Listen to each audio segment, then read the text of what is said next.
geographic position. The UAE is situated at a strategic global crossroads. You have the Gulf on one hand, the Indian Ocean on the other. So the UAE really is a particular sort of meeting place of the major world civilizations. The story of how Emiratis used this strategic coastal position to master the ocean is one of remarkable innovation that begins over 7,000 years ago in the late Stone Age. Ya, assalamualaikum warahmatullahi wabarakatuh. Kita akan menyaksikan liputan dari National Geographic.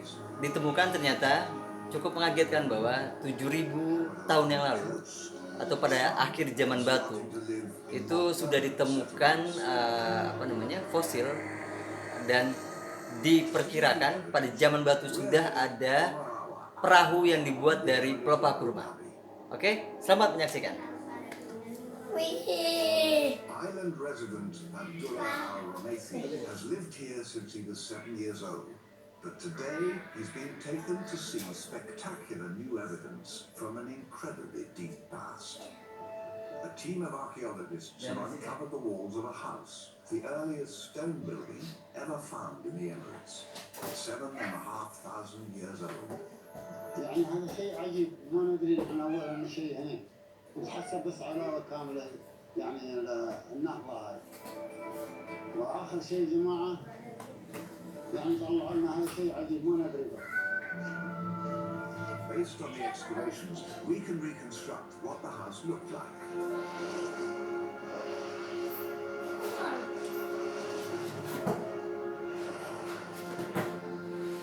Three oval-shaped rooms, built like igloos, joined together to form a home.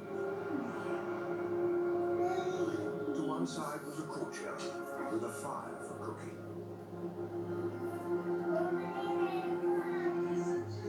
It's thought to be one of many homes that together formed a Stone Age settlement. This is a collection of a number of houses that would have had different families. You have to imagine a busy village here. Inside the ruins of the house, the archaeologists are uncovering another incredible piece of evidence from that distant time. Fragments of a human skeleton. Looks like a bone, small bone, and it looks like an arm. Black stone. These are some of the earliest human remains yet discovered in the Emirates. You can see here actually the cranium. We have part of the arm bone, and then from the waist downwards, the skeleton is much better preserved.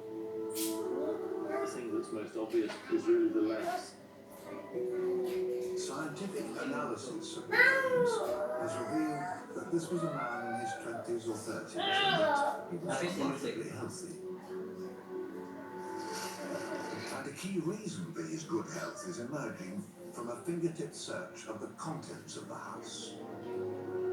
These tiny fragments are the leftovers of people's meals, shells and fish bones. The warm waters of the Gulf here. Oke, sebentar lagi ada liputan 7.500 tahun yang lalu. Luar biasa bahwa manusia pada zaman batu sudah bisa menangkap ikan hiu menggunakan perahu.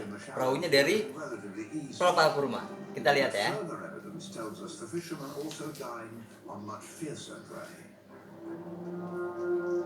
We also have very large shark vertebrae. The sharks would have been at least 3, maybe even 4 meters long. It's amazing to think that 7,000 years ago people were able to catch large, ferocious sharks.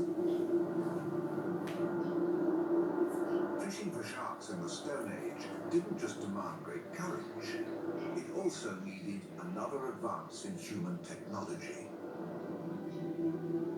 You can only really catch these fish out in the deeper open waters. It shows that the prehistoric people had boats.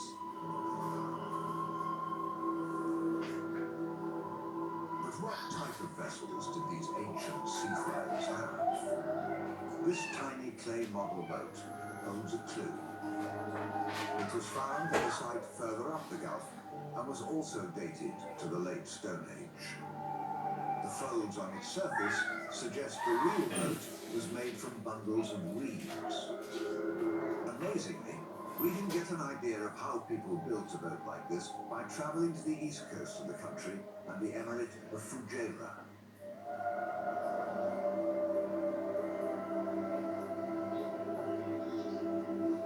Fishermen here make clever use of every part of a palm tree to construct boats called shashas.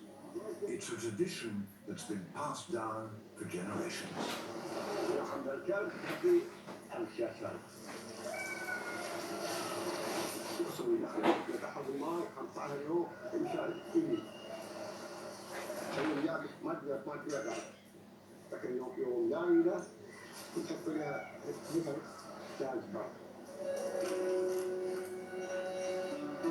These fronds can then be lashed together and drawn into a tightly strung, pointed bow and stern.